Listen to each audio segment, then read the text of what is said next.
Prosseguindo no estudo da apologética cristã, o número 8 do material didático diz prova ou evidência.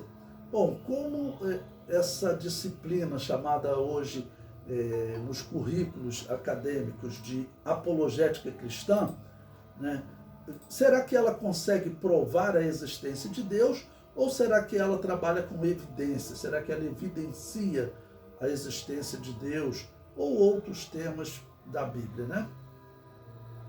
O comentário diz: quando fazemos uma defesa, podemos provar ou evidenciar algo. Bom, prova significa o seguinte, algo inquestionável, tá bom?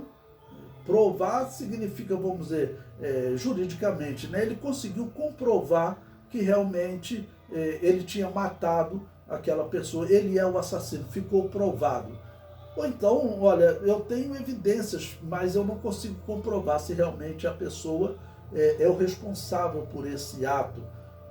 Então, ele ficou com evidências, mas essas evidências não eram tão fortes, tão claras, a ponto de os que julgavam considerarem como prova. O comentário prossegue. As pessoas envolvidas no julgamento terão que aceitar o fato se este for provado. Por exemplo, vamos citar um julgamento envolvendo a morte de um cidadão.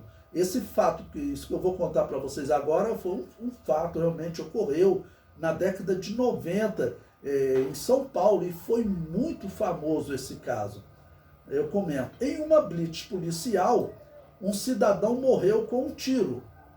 Foi um tiro na nuca. Ele estava dentro de um carro e ele levou um tiro na nuca. Tá ok? Ele estava saindo de uma blitz e aí levou um tiro na nuca. E eles vão começar a acusar um policial. Aí observe. Acusaram um policial, ele se defendeu. Então, a princípio, ficou assim algumas evidências. A palavra das pessoas que estavam no carro com o moço que morreu contra os policiais. As evidências qual era? O carro tinha saído de uma blitz, ele foi parado numa blitz, foi questionado pelos policiais, teve discussão, mas parece que não tinha documento errado, os policiais tiveram que liberar o carro. Quando eles estavam a cerca de 10 metros, os outros passageiros disseram que o colega caiu. Eles ouviram um barulho e um tiro na cabeça. Nós estávamos a 10 metros da blitz. Houve uma discussão com os policiais. Essa é uma evidência muito forte. Foram os policiais. Mas ficou aquele disse pelo não disse e ninguém conseguia então provar. Tá bom? Aí o comentário prossegue, né? Observe. Acusaram um policial, ele se defendeu. Ficou a voz do policial, a palavra do policial contra a palavra dos outros. Mas apareceu uma prova.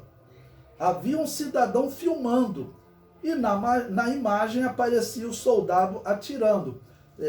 Não sei se vocês lembram dessa história, mas a blitz estava ocorrendo num local escuro.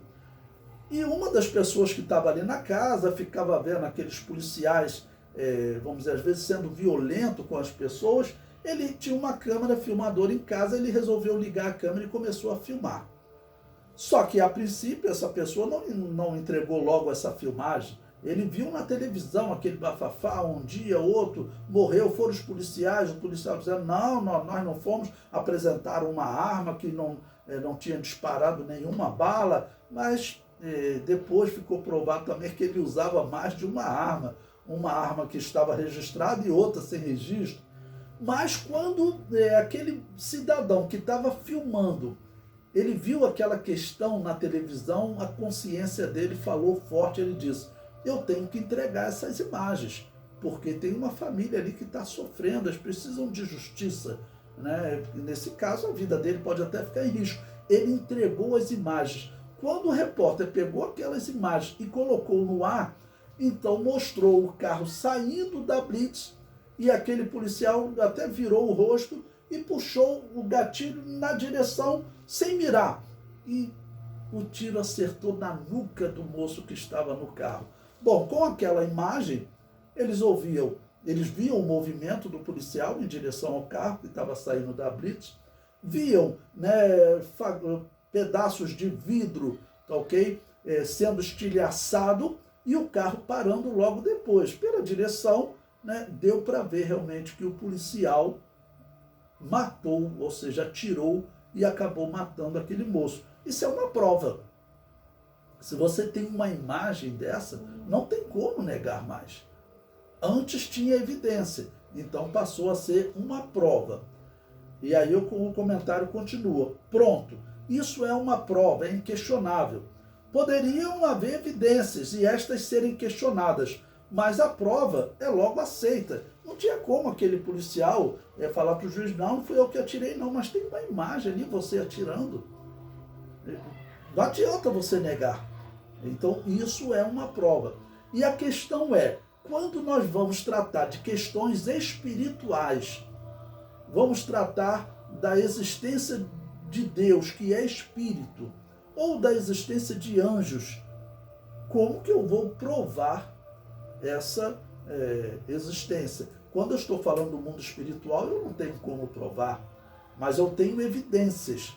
Essas evidências eu já falei para vocês.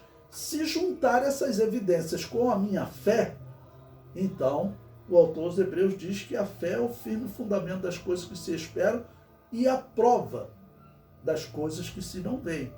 Mas eu tenho que ter fé. Tratando no sentido natural, eu não vou conseguir uma prova da existência de Deus. Mas como eu disse para vocês, vocês vão encontrar livros que falam de provas. Para aquele autor, ele entende que existe sim uma prova da existência desse espírito que não pode ser tocado, que não pode ser visto diretamente, né? Porque ele é essencialmente invisível, ok? Agora, é claro que individualmente Deus pode aparecer para uma pessoa e aí passa a ser para aquela pessoa, claro, uma prova, né? Então, nesse ponto, eu quis responder a vocês essas duas perguntas que eu coloquei aí. O que é prova e o que é evidência? Então, prova, nesse exemplo que eu citei para vocês, é algo inquestionável.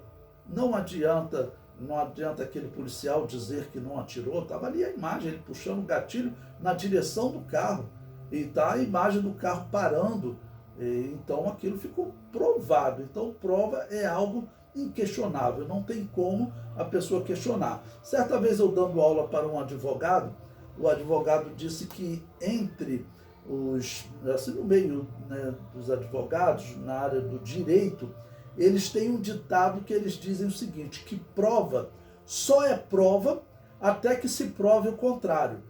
Olha, se você pode provar o contrário, então não era prova, era uma evidência que as pessoas acabaram assumindo como prova, né?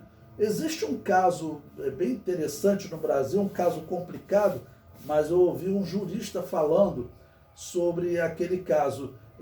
Teve um caso de um jogador, um goleiro chamado Bruno, uma moça foi na casa dele e eles estavam envolvidos em diversas discussões, ameaças, e essa moça saiu de lá e depois essa moça nunca mais foi vista, ela desapareceu. Então algumas pessoas disseram que eles teriam capturado a moça e jogado a carne para os cachorros comerem. Olha, chegou um especialista e disse que cachorro comer carne humana e acabar, dar sumiço na carne humana é praticamente impossível. Então eles nunca conseguiram uma prova. Mas era uma questão que estava envolvendo a mídia, a população brasileira, as evidências dela ir na casa dele, no sítio dele, as discussões que vinham acontecendo, essas evidências o delegado usou para condenar aquele moço. Mas teve um jurista que falou, se essa moça, vamos dizer que ela resolveu sumir, exatamente porque ela viu que isso causaria a condenação dele. Vamos dizer que essa moça reaparecesse, porque ele diz que nunca acharam o corpo, então, segundo aquele jurista, não teria prova de que ele matou a moça. As evidências foram usadas e foram consideradas satisfatórias e ele foi condenado mesmo sem existir uma prova final. Então essa questão de prova e evidência Eu sei que é muito difícil, então por isso vocês vão encontrar livros que alguns dirão o seguinte: nós temos como provar a existência de Deus. Outros vão dizer, nós temos como evidenciar a existência de Deus. Não dá para chegar a uma prova. Para chegar à prova, depende da fé. E vamos sempre lembrar que Deus, na Bíblia, ele trabalha a questão da fé de uma maneira especial. Observe, em certo momento, chegaram para Jesus e falaram o seguinte: mostra-nos um sinal e nós creremos em ti. Olha, Jesus poderia fazer os sinais que Moisés, que Josué, que Samuel, Elias, todos os sinais que você pensa que um homem de Deus no Antigo Testamento fez, Jesus Cristo poderia reproduzir e multiplicado por 1000, vamos colocar assim. Mas só que Jesus Cristo disse o seguinte: observe a resposta de Jesus, nos ajuda a entender essa questão de evidência, porque a resposta de Jesus nos mostra que Deus quer que o homem se aproxime dele, não por ver e por tocar, mas pelo milagre da fé espiritual. Porque Jesus Cristo disse, olha, uma geração má e incrédula pede um sinal, mas nenhum sinal lhe será dado, senão o sinal do profeta Jonas. E que fica claro no contexto, Jesus Cristo diz que é a sua ressurreição. Mas até a ressurreição de Jesus, você precisa de fé para acreditar. Então a resposta de Jesus já traz ali embutido a questão da fé. Jesus Cristo dizendo o seguinte, olha, se eu fizer sinal, o tipo de fé que vai surgir dessas pessoas não é a fé espiritual. E Deus quer fé espiritual. Lembre-se que fé significa confiança. O juiz, às vezes, ele dá um veredito, ele escreve lá, e dou fé. Ou seja, fé significa confiança. Existe a confiança natural e a confiança espiritual. Ou seja, existe a fé natural e existe a fé espiritual. Nessa resposta de Jesus, fica bem claro, mas nós temos também exemplos no Antigo Testamento. Lembram que Moisés, com o povo de Israel, atravessou o mar. Foi um grande milagre quando eles saíram do Egito. Tá ok? Agora, observe, se você for ler no texto, a Bíblia diz que Deus fez soprar um vento oriental toda aquela noite e o mar se abriu. Por que usar um vento oriental? Então, algumas pessoas, alguns arqueólogos, estudiosos da região, eles dizem que aquela região tem um vento que bate e que a maré faz com que aquele mar, a maré mude e as pessoas possam atravessar com água no tornozelo. Bom, segundo a Bíblia, foi mais do que esse fenômeno natural que aconteceu, ok? Porque Israel passou com o pé em seco e também depois os homens montados em cavalos acabaram sendo afogados. Então nós vemos que foi um milagre. Mas por que Deus usou um fenômeno natural? A explicação é, o homem que tem a fé espiritual, ele olha para esse fenômeno, ele vê que ali ocorreu mais do que um fenômeno natural. Já o homem sem fé, sem a fé espiritual, ele olha e vê só um fenômeno natural. O mesmo acontece com o fenômeno da carne que cai para os israelitas e também do maná. A carne, a Bíblia diz que eram codornizes que estavam atravessando o deserto, diariamente isso acontecia. E o vento, às vezes pegava um vento contrário, que elas voavam, cansavam, caíam no chão e você pode pegar ela com as mãos. Eles dizem que isso acontece até hoje. Mas quando o homem, então, sem a fé espiritual, ele olha e diz, isso é um fenômeno natural. O homem com a fé espiritual, ele olha e diz, olha, essas codornizes caíam só 6 vezes por semana, 6 dias por semana. O mesmo com o maná, que era como semente de coentro. Caía sempre do domingo até a sexta. No sábado não caía. Se você no domingo pegasse uma quantidade a mais, ele apodrecia. Então você tinha que pegar a quantidade certinha do domingo para comer no domingo e tinha que ir lá na segunda. Na sexta-feira tinha um fenômeno especial. Da sexta para o sábado o maná não apodrecia. E não caía maná no sábado, eles não precisavam ir lá. Então está claro que isso não é um fenômeno natural. E também pela quantidade de pessoas que estavam no deserto. Então o homem que tem a fé espiritual, ele olha para esses fenômenos e ele diz, existe uma intervenção divina. É por isso que Jesus Cristo, às vezes explicando questões aos apóstolos, ele dizia, olha, a vós é dado conhecer os segredos do reino dos céus, mas aos outros não. Então, Jesus Cristo disse, olha, eles têm olhos, mas eles não veem. E é claro que Jesus está falando da questão espiritual. Eles têm ouvidos, mas eles não ouvem. Né? Tudo está oculto a eles, porque eles não têm a fé espiritual. Então, Deus tem um critério. Eu vejo que Deus, ele não quer provar aos olhos dos homens a existência dele, mas ele deixou muitas evidências.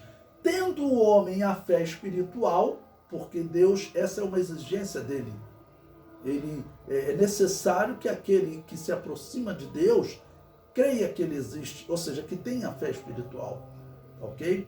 Então, essa é um exemplo que eu coloco para vocês da diferença entre prova e evidência. O comentário diz o seguinte: a apologética cristã trabalha com evidências e não com provas. Temos como evidenciar a existência de Deus, mas não temos como prová-la. Temos como evidenciar a existência de Jesus Cristo, de Adão, de Eva, de Moisés, mas não temos como prová-las. A prova é feita de algo palpável ou visível, e nós não temos nenhuma foto de Deus, nenhum filme, nada que seja inquestionável. Se tivéssemos, não haveria ateu no mundo, porque aí estaria provado. Olha, está aqui a prova. Alguém pode até apontar, pastor, mas essas questões que você falou do DNA. Bom, o DNA para mim é uma evidência fortíssima. Claro que unida à minha fé espiritual, no meu entender, é uma prova. Mas para quem não tem a fé espiritual, ele vai ficar buscando uma explicação o resto da vida, porque, no meu entender, não vai encontrar outra explicação para a existência dessa complexidade, dessa programação do homem. Vamos lembrar, programação, porque Bill Gates, quando ele viu os estudos sobre DNA, ele falou, olha, isso é mais complexo do que qualquer programa de computador que a minha empresa já fez. Então, o homem é uma programação mais complexa do que qualquer programa de computador. Isso falado por Bill Gates. Ok? Então, tudo isso são, no meu entender, evidências.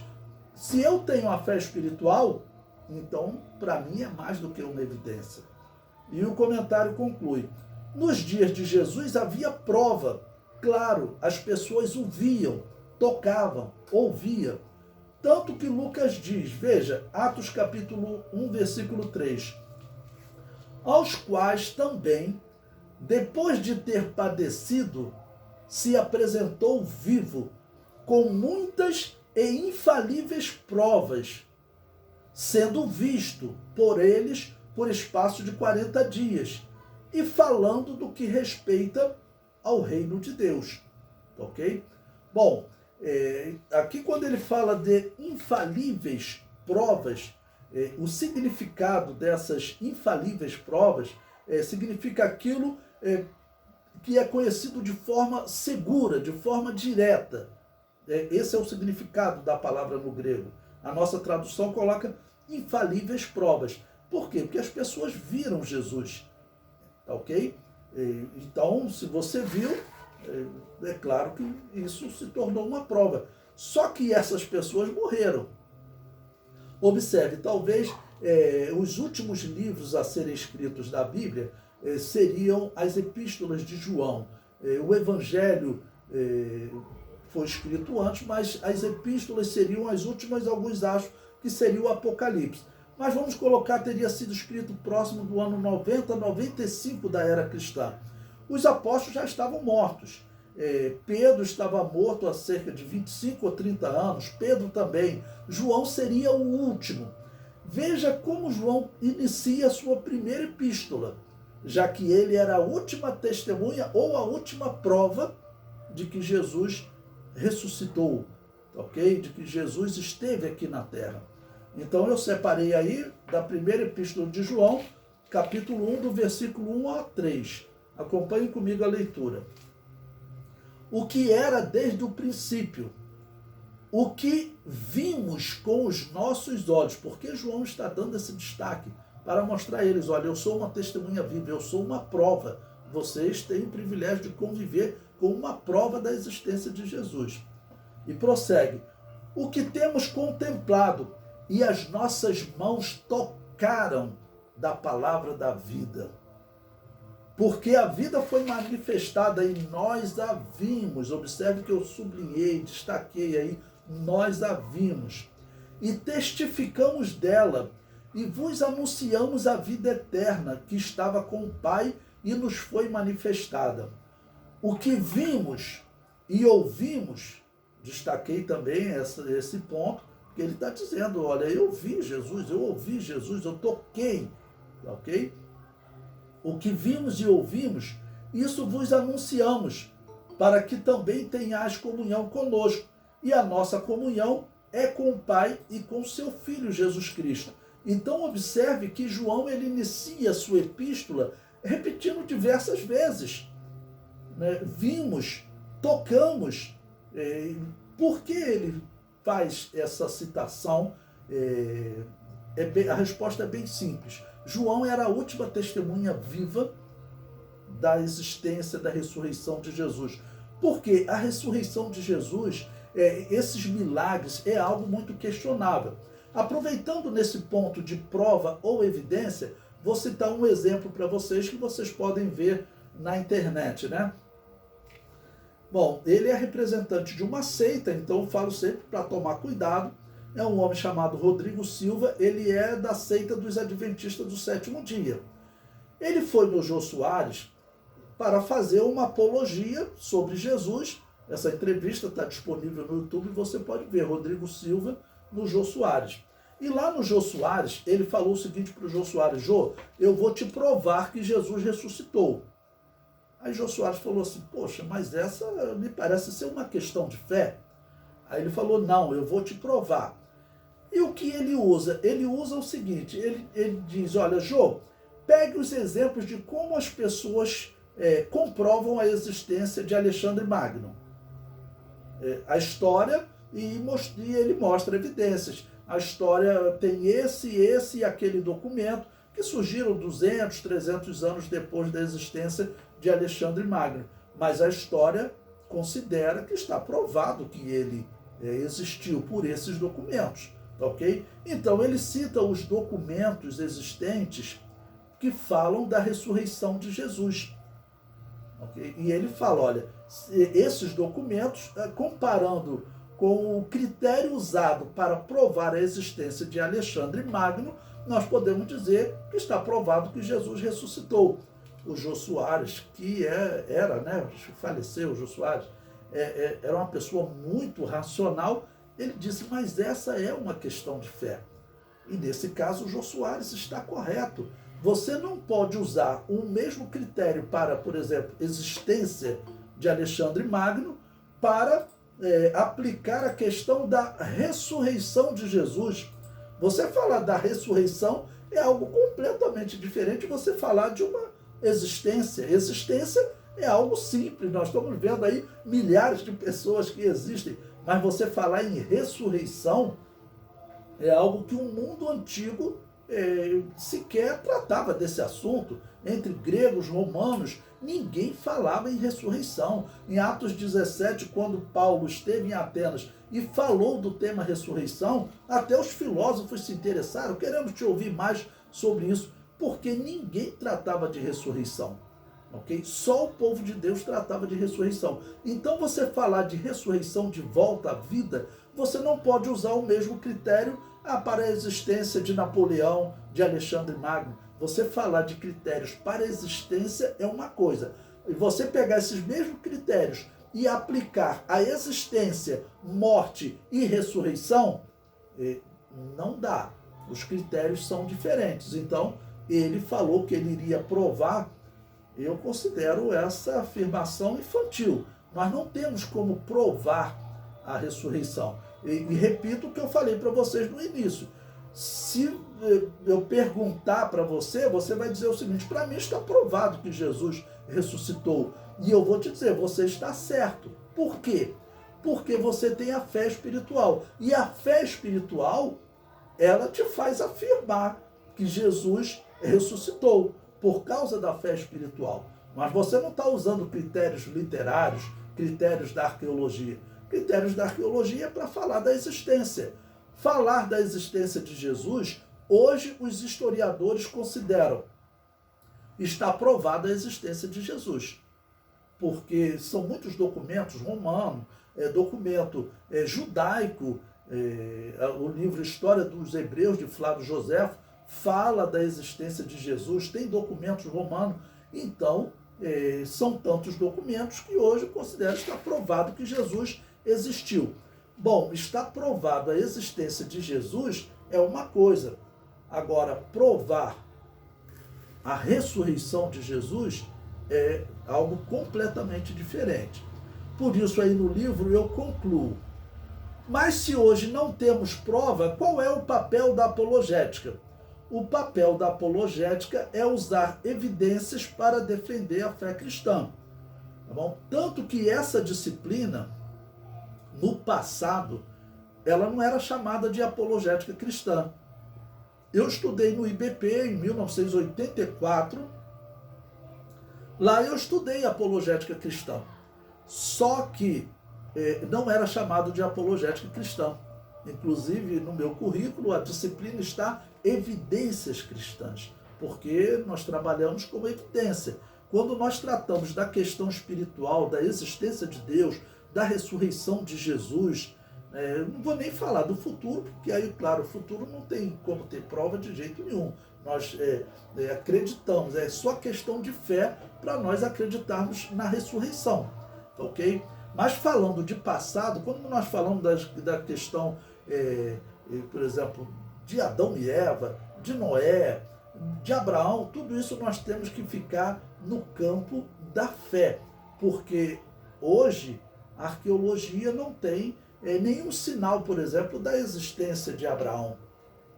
Então, nós ficamos no campo da fé. E quando nós entramos, então, em temas como ressurreição, aí que você realmente não pode falar de prova, porque ressurreição é algo, vamos dizer, que foge à capacidade humana de descrever. Uma ressurreição, a pessoa está já há 4 dias, segundo a ciência, vamos dizer, as células já estão mortas, células cerebrais então estão mortas. Eu conheço pessoas que tiveram morte cerebral assim por 15 minutos. E até ela perguntou: pastor, por que Deus permitiu isso? Ela voltou à vida, ela voltou até a estudar no Bethlehem para tentar recuperar, porque o cérebro dela, os médicos diziam: olha, morreram células do teu cérebro. Então, você nunca vai conseguir recuperar. Você vai ter sempre algumas dificuldades. Mas ela voltou ao seminário, conseguiu concluir o curso, estudar, mas com algumas dificuldades. Bom, e ela perguntava: pastor, por que Deus permitiu que essas células morressem? Eu falei: bom, eu só tenho uma explicação para ficar como testemunho. Ok? Aí você encontra, vamos dizer, uma pessoa que ficou 15 minutos e ela teve células que morreram. Uma pessoa que ficou 4 dias e ela voltou à vida. Então, você não tem como explicar esses temas. A pessoa voltou à vida, é algo muito além da capacidade humana de avaliar. Então, a capacidade humana de avaliar vai falar em prova. E se não tem essa capacidade, então não existe prova.